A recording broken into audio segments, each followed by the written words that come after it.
올해는 예수님의 특별한 여행을 함께 하면서 저는 여러분들이 좀 더 예수님의 생각과 마음을 좀 가깝게 느끼길 원합니다. 예수님 마음이 손에 이렇게 탁 잡히면 좋겠다. 그런 시간들을 갖길 원합니다. 이렇게 하는 이유는 실상 많은 그리스도인들이 예수님을 믿는다고 하면서도 실제로 예수님에 대해 속속들이 알지 못하고 있다는 것입니다. 우리에게 주어진 사복음서만 하더라도 예수님에 대해 많은 역사적 사실들을 기록하고 있지만 실제로 예수님의 말씀들과 사역들을 잘 알고 있는 신자들이 드물다 하는 것입니다. 그래서 참 안타까움을 사고 있습니다. 우리가 주님을 사랑하는 방식에는 여러 가지가 있을 수가 있습니다. 그러나 모든 사랑의 출발은 칼빈이 기독교 강요에서 밝혔듯이 예수님에 대한 지식을 쌓는 일에서부터 출발해야 한다 하는 것입니다. 예수님을 잘 모르면서 주님 사랑합니다. 그렇게 말한다면 아마 주님의 입장에서는 어떻게 생각할까? 저 사람이 나에 대해서 잘 모르면서 사랑한다니까 액면 그대로 그 사랑 고백을 받아 주실까 생각해보면 저는 좀 아닐 것 같다라는 생각이 듭니다. 예수님을 잘 모르면서 고백하는 것은 솔직히 가식적인 고백이거나 아주 미숙한 사랑 고백일 것이다. 그럴 수밖에 없다고 봅니다. 특히 예수님의 공생의 사역 중 우리가 여행하고자 하는 이 사마리아 여행 부분은 우리에게 정말로 많은 점을 시사해 주고 있습니다. 이곳에서의 사역에서 우리는 주님의 진짜 속 깊은 마음을 탐지할 수 있습니다. 진짜 예수님의 지혜를 발견할 수 있습니다. 진짜 예수님의 뜻을 발견할 수 있습니다.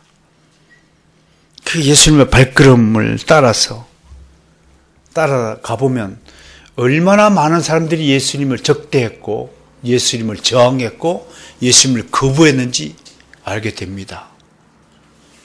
그 속에서도 예수님은 단 한 번도 평정심을 잃지 않고 자신에게 맡겨진 성부 하나님이 자신에게 주신 그 모든 의무들을 다 수행하기 위하여 애썼다는 사실을 알 수 있습니다. 그 수많은 적대 행위에도 불구하고 예수님이 그들을 얼마나 불쌍히 여기며 사랑의 손길을 펼치셨는가를 우리가 배우게 될 것입니다. 지금도 우리 주변에는 수많은 불신자들이 함께 살고 있습니다. 이런 대체적으로 복음의 진리에 관심이 없습니다. 불신자들이 이렇게 복음에 관심을 두지 않고 교회를 멀리하고 하나님과 관계없는 삶을 살아가는 이유가 있을 것입니다. 특히 한국 교회에 불신자들이 복음을 듣지도 않으려고 하고 하나님 얘기 꺼내면 하나님 같은 거니 꺼내지 마 라고 아주 본능적으로 거부하는 그 이유를 우리는 다음 세 가지로 분석합니다. 첫 번째, 세태가 그렇게 흘러가고 있다고 말할 수 있을 것 같습니다. 현대는 종교다원주의의 경향이 농후한 시대입니다. 종교다원주의는 겉으로는 다양한 관점과 가치관, 사상을 내세우고 있죠. 그리고 상호 존중하는 사상이라고, 배려하는 사상이다, 평화를 추구하는 사상이다 라고 표방합니다. 나아가 기존 관념과 질서를 부정하고 금기시한 것에 대한 새로운 도전을 시도하는 문화가 지금 팽배합니다. 그러니까 기존의 질서를 자 하는 것이 요즘 세태라고 하는 겁니다. 이것이 종교다원주의 사상에서 출발하다고 하는 것입니다. 예를 들어서 동성애에 대한 새로운 관점은 과거에는 상상도 하지 못하던 일이었습니다. 지금은 어떻습니까? 동성애 반대하는 자를 완전히 깔아뭉개는 풍조가 되어버렸습니다. 동성애를 반대하는 사람들은 아주 고리타분하고 아주 세계의 평화를 깨는 아주 파괴주의자라고 몰아붙이고 있는 시대입니다. 한편으로 종교다원주의의 위험성은 진리 상대주의에 있습니다. 누구도 진리를 독점하지 못한다. 네 생각이 옳다면 내 생각도 옳다고 하는 것을 인정해야 된다는 상호호혜주의. 특히 기독교를 향해서 기독교만 구원의 진리를 독점하고 있지 않다라는 것이 종교다원주의의 핵심적인 사상입니다. 그래서 이들은 얼음장을 놓고 성경을 파괴하고자 합니다. 성경 말씀을 꺼내면 시대착오적이라고 맹공합니다. 대신에 모든 종교는 각자의 진리를 가지며 모든 종교는 구원의 진리를 가지고 있다고 주장합니다. 그러면 이들에게 있어서 평화는 무엇입니까? 기독교만 빼면 자기들은 초록이 동색입니다. 그래서 이들이 추구하는 목표가 뭐냐? 기독교를 제외한 세계 단일 정부와 하나된 종교를 목표로 한다는 것입니다. 이것이 종교다원주의의 목표입니다. 기독교인만 없다면 이 세상은 평화를 이룰 수 있다고 공공연하게 주장합니다.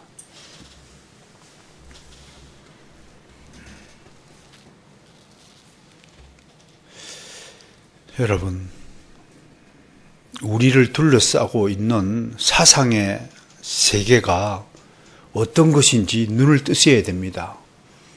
감지할 수 있어야 됩니다.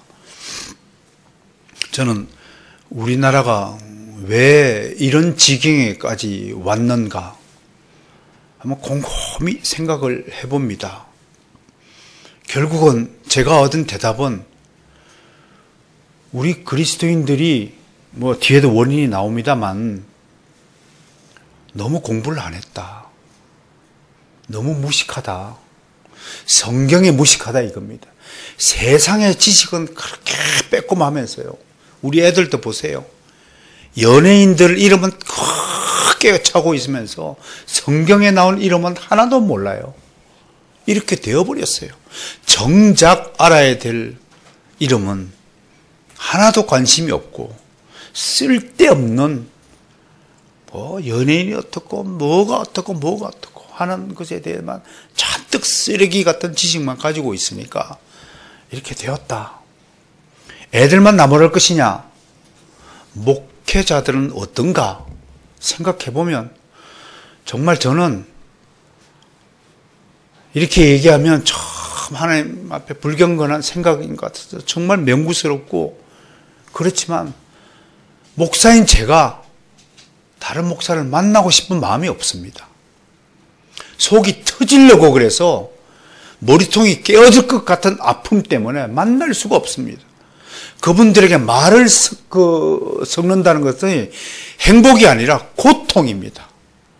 도대체가 어떤 생각과 사상을 가있으면 저렇게 생각하고 말할 수 있을까라고 생각하니까 터질 것 같아서 두렵습니다. 제가 신학살이 사람살이 책에서 분명히 제 심정에 일단 고백했습니다. 저는 정말로 사람이 두렵습니다. 사람의 생각이 싫습니다. 저도 누구처럼 니만 나 싫어한 게 아니라 난 네가 정말 너무 싫어. 그렇게 고백하고 싶습니다. 정말 싫어요. 성경 모르는 사람은. 제일 싫은 사람이 성경에 대한 지식이 없는 사람. 난 전 제일 싫습니다. 그 사람 취급도 하기 싫어요. 내 본 성질대로 할 것 같은. 목사는 누르면 성경 말씀이 튀어나와야 될 존재입니다. 물 먹은 스펀지가 쭉 누르면 물이 쭉 나오듯이 목사는 누르면 몇 장 몇 절 이게 튀어나와야 될 사람이 목사입니다. 그렇지 않으면 그 목사 아닙니다. 그런 차원에서 좀 더 분발하셔야 됩니다. 좀 더 이 시대를 분별할 수 있는 능력을 가져야 된다고 생각합니다. 너무 독한 소리에서 신년부터 죄송합니다. 이것이 현실이라는 사실을 다시 한번 강조하는 것입니다. 두 번째, 왜 이렇게 복음을 듣기 싫어하는가? 그 물질 만능 세속주의 때문입니다. 현대인들은 세 가지 우상을 가지고 산다고 합니다. 첫 번째가 황금, 두 번째가 자기 자신, 세 번째가 자식이랍니다. 황금을 숭배하는 자를 매머니즘, 맘모니즘으로 번역하죠. 황금 만능주의. 모든 타인을 적대시하는, 적으로 간주하는 것이 자기 중심주의, selfishness, egotism이라고 그렇게 말하고요. 자기 자식을 자신의 대리인이나 소유물로 여기고 애지중지, 금지오격시하는 풍조를 자식 숭배, 키즈, 아이돌리즘이라고 말해요. 이 세 가지 우상 숭배에 완전히 물들었어요. 한국에는 하나의 신이 더 추가됐습니다.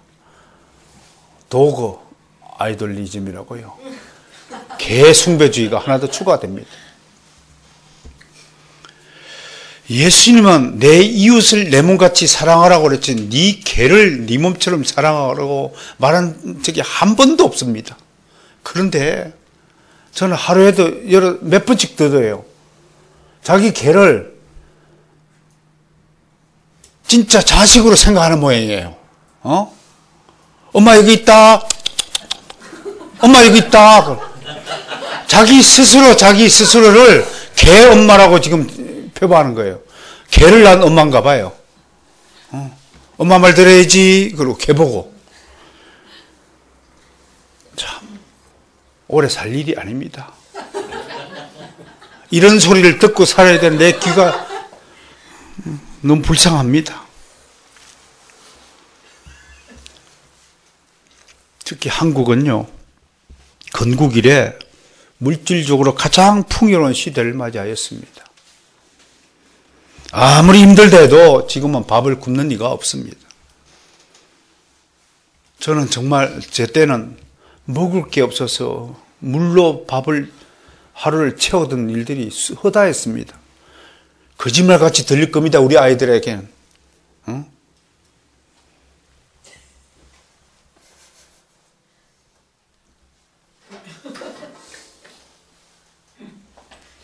우리 아이들은 믿기지 않을 겁니다. 아니 먹을 것이 없어요? 슈퍼마켓 가면 먹을 것이 저렇게 지처에 널렸는데 어떻게 먹을 것이 없다고 얘기합니까?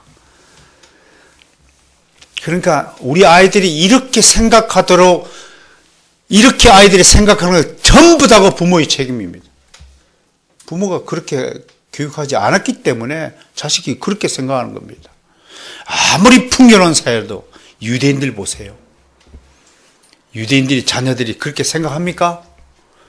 이 모든 것이 다 하나님과 우리 선조들 부모님 덕분입니다.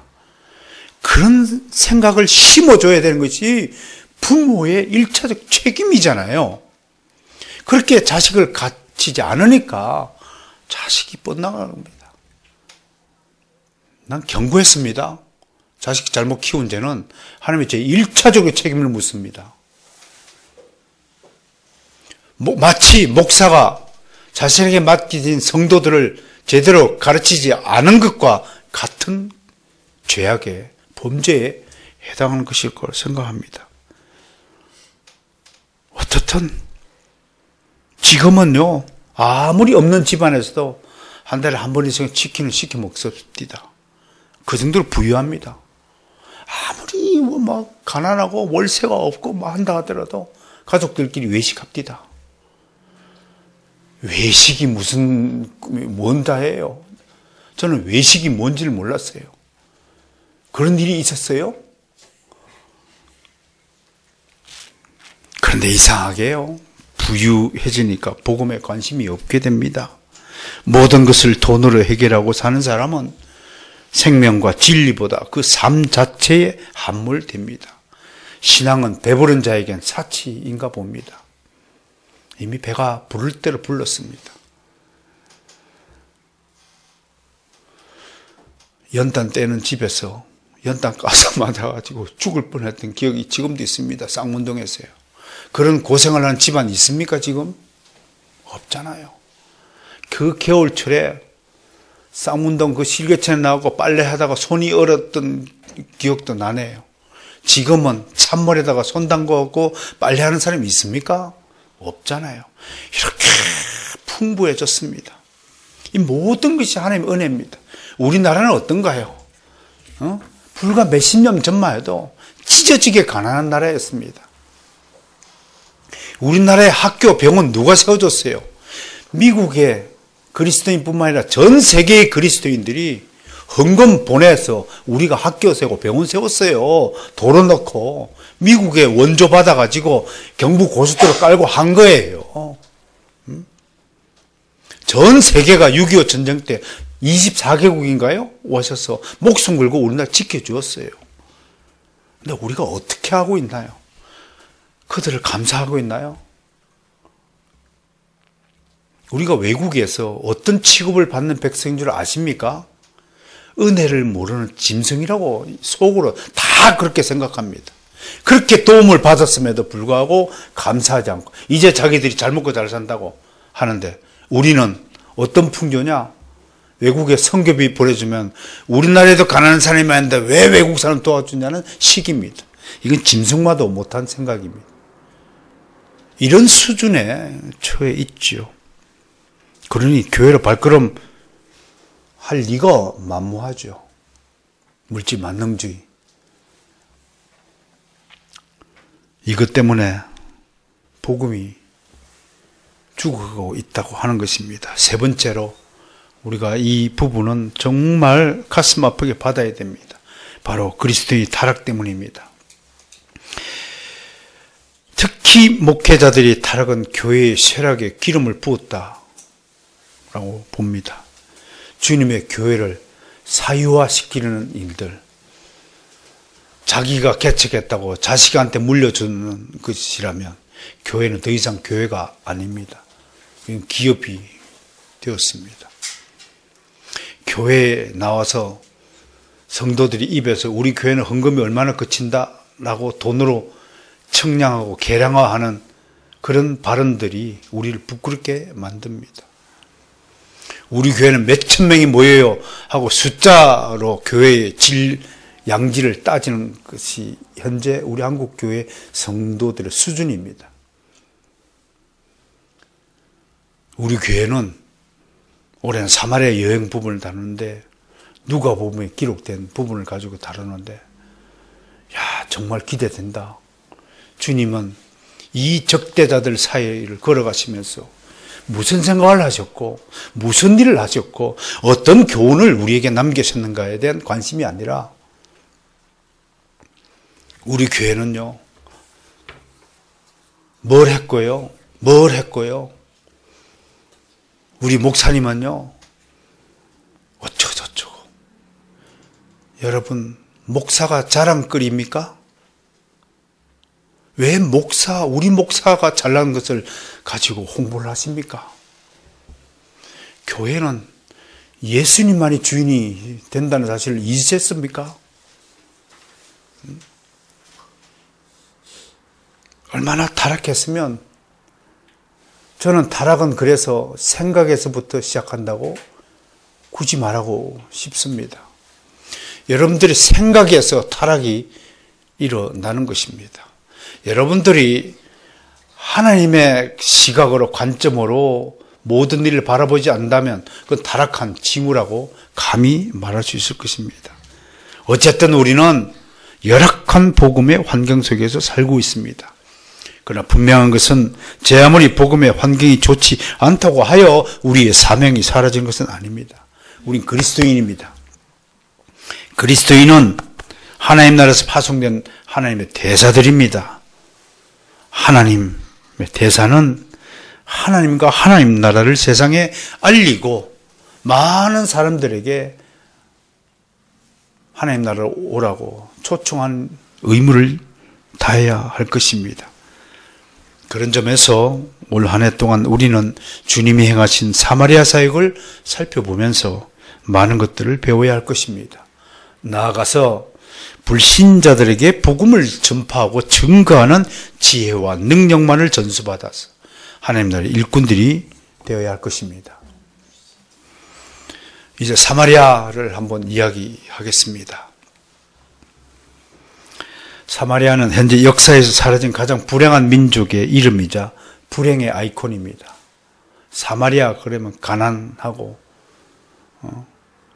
가난에 찌든 나라, 민족, 질병으로 고생하는 사람들의 그런 인상들이 떠오르게 됩니다.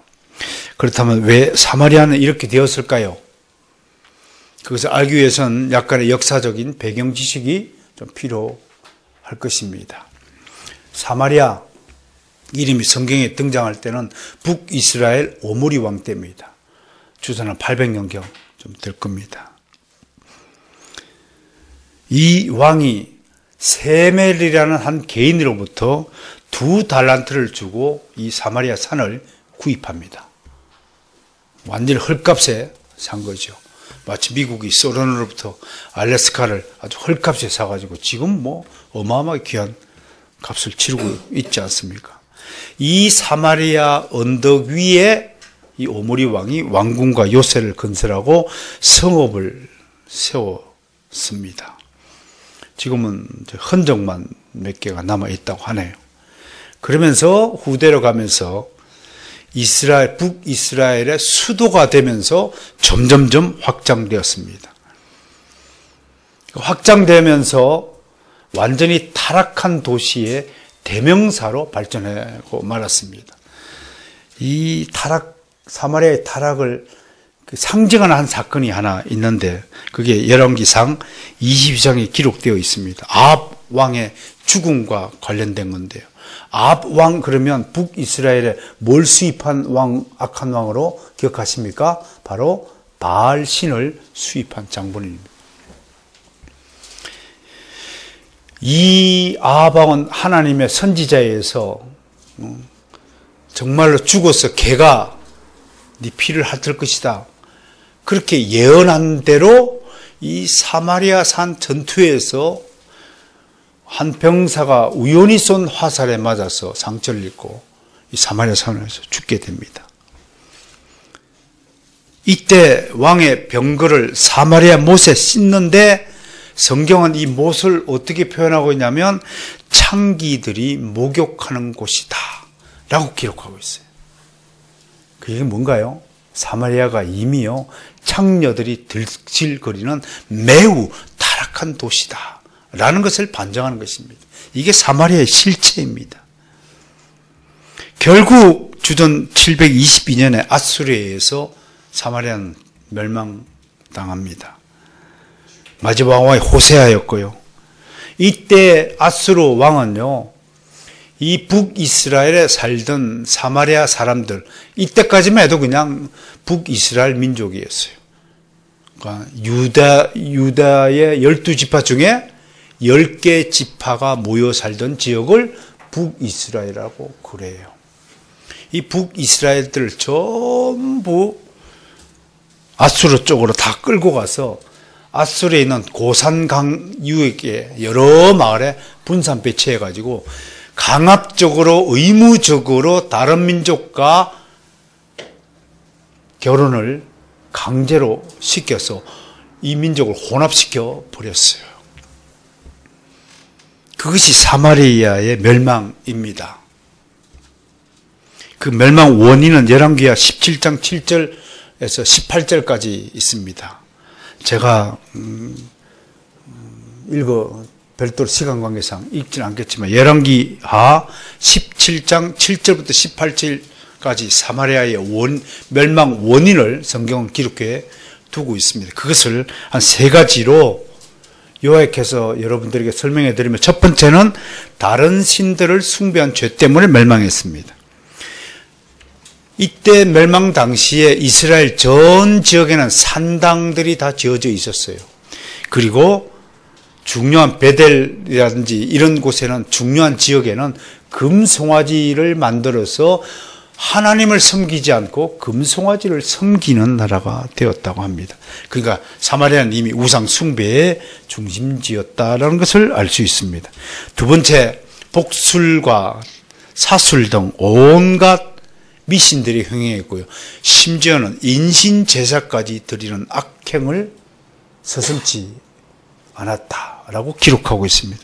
복술이 뭐예요? 점치는 거예요. 고대 근동 지방에서 발생하겠지만 이걸 이제 요즘에는 유사과학이다 이렇게 얘기해요. 그 점쟁이들이 아무런 과학적 근거 없이 점을 치는 것이 아니라 과학을 빙자하여서 매우 정교한 과학적 기술을 동원해 마술을 행하고 점을 친다고 하여서 유사과학이라고 말하고 있습니다. 그래서 이 당시만 하더라도 이들의 영향력이 얼마나 컸냐면 국가의 대외 정책을 수립하는 데까지 왕이 점쟁이한테 쳐들어갈까요 말까요 물을 정도로 영향력이 강했던 그런 시절이었습니다. 세 번째, 이러한 온갖 악행에도 불구하고 이스라엘은 끝내 회개하지 않았다고 열왕기 하에서 기록하고 있습니다. 하나님이 이스라엘로 하여금 회개하도록 뭇 선지자와 선견자들을 보내어 악한 길에서 떠날 것을 요청했지만 그들은 끝내 하나님의 말씀에 순종하지 않았다라고 분명히 기록하고 있습니다. 특히 하나님은 이 부분에서 이스라엘 백성들 보고 너희가 목이 곧은 백성이다라고 질타했습니다. 여기서 우리가 좀 살펴봐야 될 것은 우리 스스로에게 질문을 해봐야 될 것은 그렇다면 지금 우리는 사마리아인들보다 더 나은가? 질문 던져봐야 됩니다. 아까 세 가지 우상을 소개했잖아요. 현대인들이 섬기는 세 가지 우상. 거기까지 개까지 합하면 네 가지 우상을 숭배하는 우상 숭배 민족으로 타락했습니다. 물질 문명, 사마리아인들보다 우리가 더 타락했으면 더 타락했지 덜 타락한 게 아닙니다. 인신제사요? 지금 장기 팔아먹는 것이 공공연하다고 합니다. 지금의 악행들이 정말 사마리아인들보다 더했으면 더했지 저는 결코 덜하지 않다고 말하고 싶습니다. 한국인들의 도덕과 윤리가 어떻습니까? 자식이 부모를 죽이고 부모가 자식을 죽이는 시대까지 왔습니다.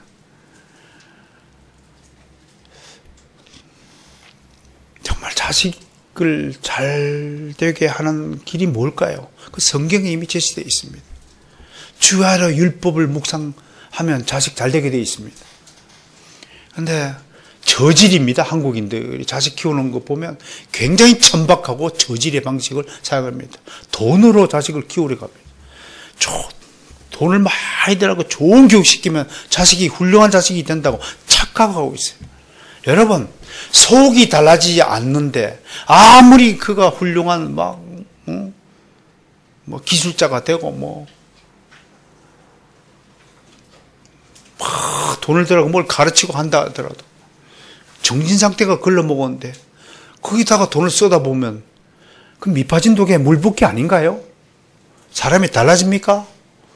어느 탤런트는 효도 계약을 하고 재산을 받는데 할아버지를 집에서 내쫓는다는 보도가 나올 정도인데 여러분, 나는 그 뉴스를 접하면서 가장 어리석은 사람이 누군가요? 그 조부모와 부모입니다.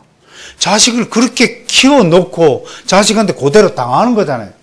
자식을 물질 만능주의자로 만들었는데 무슨 일인지 물질을 중심으로 가치를 판단하도록 키워놓고 네가 왜 그렇게 행동하냐 묻는 것은 참으로 어리석은 거죠. 성경 가르치세요. 토요 가정예배 드리세요.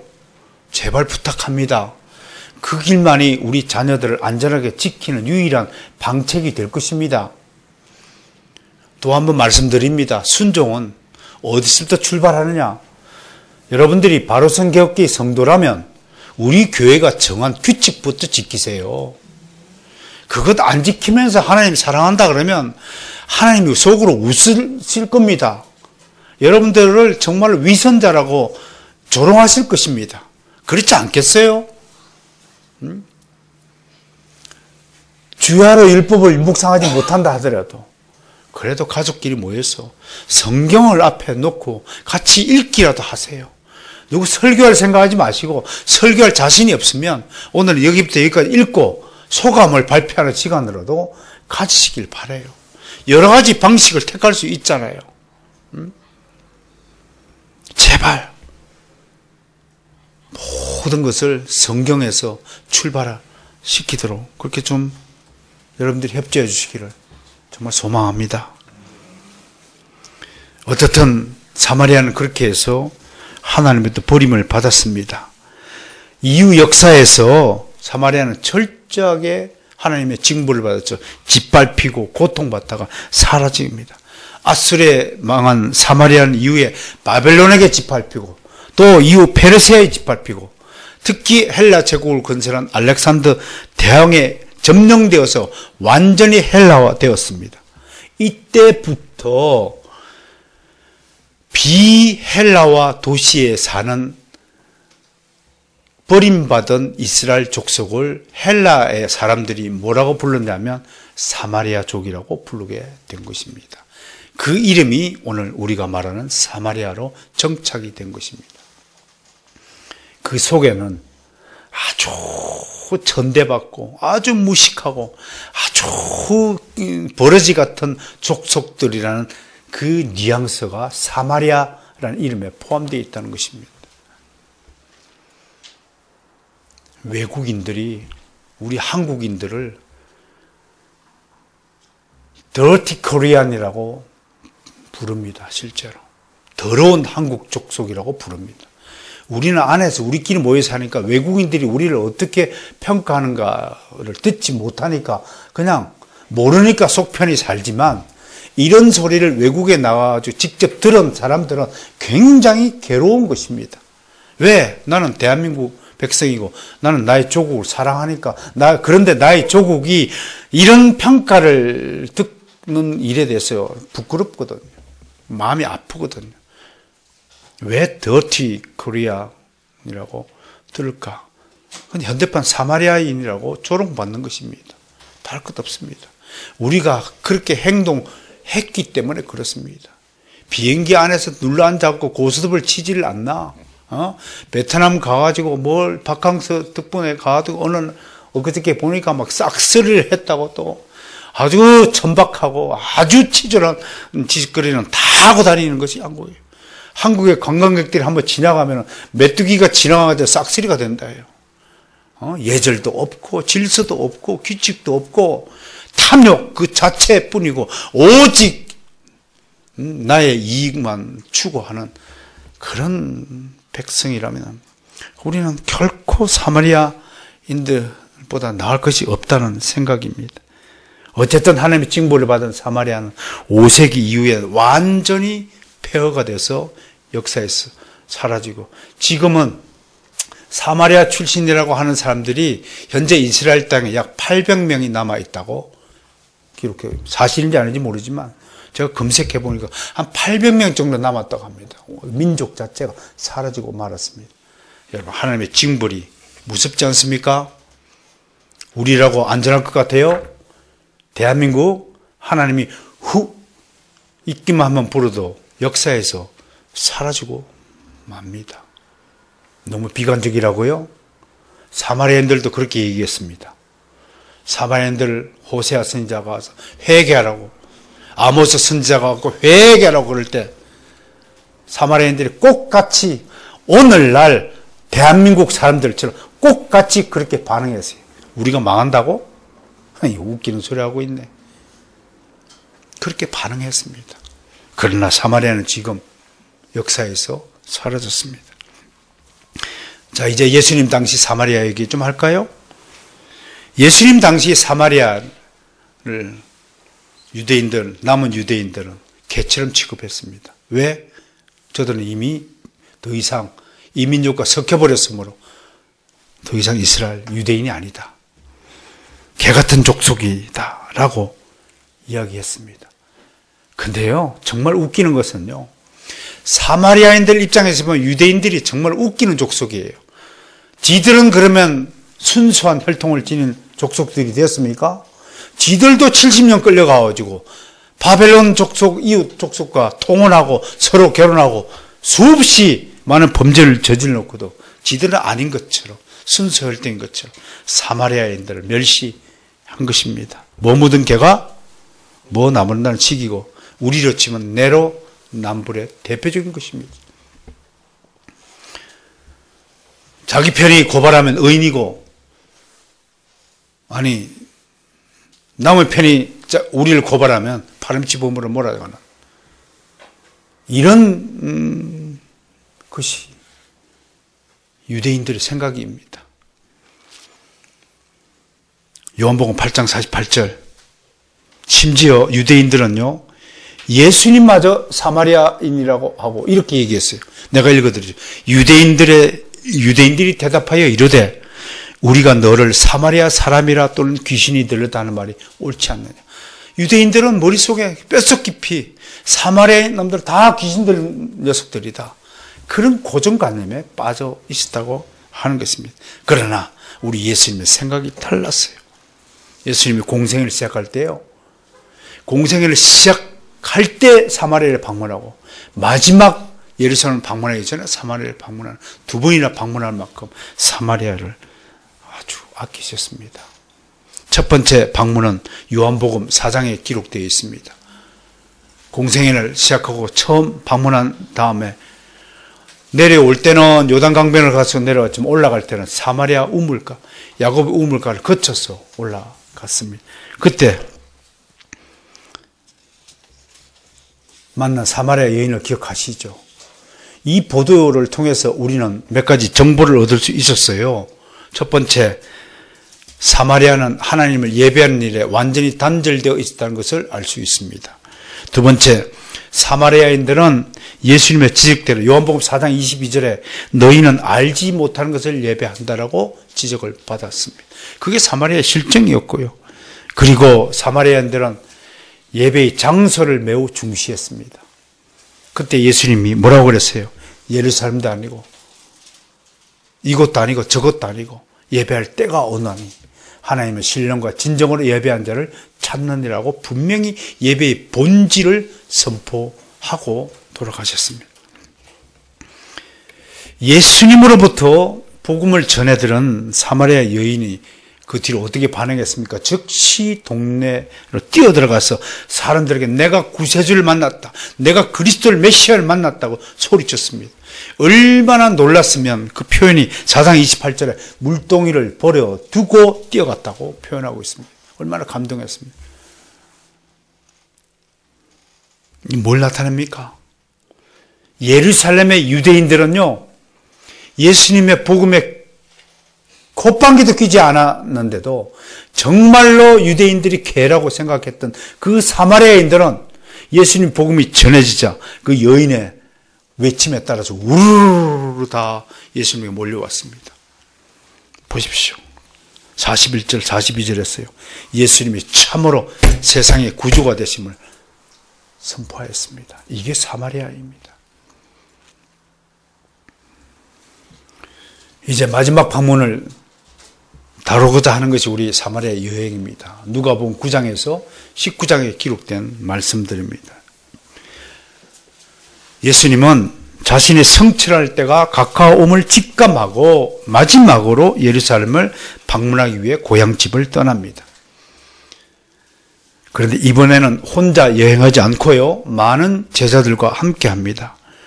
누가복음 10장에 보면요, 70인 제자를 파송하는 장면이 등장하는데요, 아마 마지막 방문인 만큼 사마리아 마을 전체를 다 한 것도 빠뜨리지 않고 제자들 파송하여서 복음을 전하고 있다는 것을 알 수 있습니다. 이로 미루어 예수님의 생각 안에는 사마리아가 차지하는 비중이 얼마나 크고 중요한가를 유추할 수 있다고 할 것입니다. 우리에게 바르선 교회에게 사마리아는 어디일까요? 저는 정릉지역이라고 생각합니다.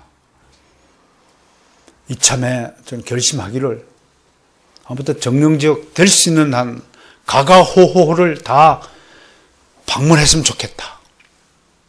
저와 70인 제자들, 예수님과 70인 제자들이 사마리아 마을 가가호호를 방문하여 복음을 전하였듯이 이것이 복음의 진짜 모습이라는 사실을 겉으로 대충 거리에 나와가지고 예수 믿으세요 하고 사탕 나눠주고 하는 것이 복음의 진짜 모습이 아니라 정말 예수님이 사마리아 마을을 사랑하고 사마리아 마을에 어떻게 복음을 전했는가를 모범을 제시하면서 우리가 정말 정릉지역에서 우리 바르선 교회가 그런 존재로 자리매김을 하고 있는가 한번 반추해 봐야 됩니다. 그러면서요, 이제 우리는 올 한 해 예수님과 함께 사마리아 여행을 떠날 것입니다. 그렇다면 과연 우리에게 사마리아는 무엇입니까?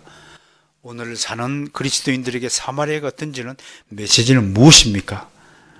과연 우리는 사마리아인들에 비해서 나은 점이 무엇입니까? 사마리아인들에게 배울 점 무엇입니까? 나아가 이 여행을 통해 불신자들을 주님이 어떻게 대하셨는가를 확인하면서 우리 주변에 수많은 불신자들의 관계를 어떻게 설정해야 하는가 하는 질문을 받게 되는 것입니다. 거기에 대한 답변이 오늘 9장 50절입니다. 우리가 불신자들을 어떻게 대해야 하는가, 불신자들에게 왜 복음을 전해야 되는가, 그 대원칙을 오늘 예수님이 반포한 것입니다. 한마디로 너희를 반대하지 않는 자는 너희를 위하는 자니라. 그것 때문에 우리가 불신자들에게 복음을 전해야 되는 것입니다. 물론 그 중엔 반대하는 불신자들을 만날 것입니다. 그러나 우리는 근본적으로 불신자들에 대한 기본적인 생각을 바꿀 필요가 있습니다. 흔히 우리는 불신자들에 대해서 잘못 생각하고 미워하거나 멀리하는 경향이 있습니다. 물론 겉으로까지 그렇게 표방하지 않는다 하더라도 속으로는 불신자들을 경계하거나 기피하는 것이 현실입니다. 오늘 본문에 등장하는 사도 요한이 바로 우리를 대표하는 상징적인 인물이 될 것입니다. 대개 우리는 같은 편이 아닌 사람에 대해서 적대적입니다. 그래서 친한 사람끼리만 어울리고 친한 사람끼리 사랑하고 같은 편이 되어 상대편을 공격합니다. 요한은 다른 부류에 속한 어떤 자들이 똑같이 주님의 이름으로 귀신을 추방한 것을 보고 그것을 만류했습니다. 금지시켰다고 말하고 있습니다. 야, 너희는 우리 편도 아닌데 왜 주님의 일을 했냐? 이런 것이 사도 요한의 수준이었습니다. 요한은 이런 사역은 주님과 자신들의 고유한 업무라고 생각한 것입니다. 그래서 그들에게 사역을 하지 말라고 명령했습니다. 그런데 곰곰이 생각해 보니까 이게 자기가 금지시킨 것이 옳은 것인지 그런 것인지 궁금했습니다. 그래서 예수님께 물어보았습니다. 이게 옳은 것이에요? 예수님의 대답은 No. 아무도 복음을 전하는 것을 금할 자격이 없다라고 오늘 말씀하고 있습니다. 이 원칙은 한마디로 귀신을 내쫓는 일이 반드시 주님의 제자들만의 고유 업무가 아니라는 것입니다. 이를 오늘날에 그대로 적용해 보면 복음 사역은 어느 특정한 사람의 전유물이 아니라고 하는 것입니다. 모든 자에게 복음이 알려져야 한다는 이 대원칙을 오늘 주님이 반포하시고 스스로 유대인들이 극히 싫어하는, 기피하는 사마리아 지역을 직접 복음을 전하러 떠나고 있다고 하는 것입니다. 성도 여러분, 이제 다음 주부터 진짜 어떤 사람들이 주님 앞에 나타나서 또 주님이 그들에게 어떻게 복음을 전하는지 하나하나씩 살펴볼 것입니다. 1년 동안 진행될 이 복음 전도 사역에 대해서 여러분 집중하여 주시고 함께 이 말씀을 공부하면서 나는 올 한 해 불신자들에게 어떻게 복음을 전해야 할 것인가 사명도 한번 다져보시기 바랍니다. 그러면서 우리는 복음이 갖는 그 위력에 대해서 조금도 의심하지 않아야 됩니다. 그 해답이 사도 바울이 바로 고백한 로마서 1장 17절입니다. 제가 읽어드리겠습니다. 복음에는 하나님의 의가 나타나서 믿음으로 믿음에 이르게 하나니 기록된 바 오직 의인은 믿음으로 말미암과 살리라 함과 같으니라. 여러분들이 믿음이 있습니까? 그 믿음을 가지고 복음을 전하시길 바랍니다. 여러분, 믿음으로 복음을 선포하는 것에는 반드시 하나님의 의로운 역사가 나타납니다. 그렇게 해서 반드시 회심의 역사를 일으킵니다. 반드시 그가 하나님께 다가오도록 만드는 그 위대한 능력이 포함되어 있다는 것을 스스로 믿으시길 바랍니다. 나는 전도할 마음이 없어, 자신이 없어. 난 입을 이거 부끄러워. 그런 수준에 머물지 마시고 하나님의 의를 의지하시길 바랍니다. 만약에 여러분들에게 믿음이 있다면 과감하게 확신차게 예수를 믿으라고 하셔야 됩니다. 하나님이 구원의 방주라는 사실을 선포하셔야 되는 것입니다. 올 한 해 복음으로 많은 믿음의 역사를 일으키는 성도들이 되기를 주님 축원합니다.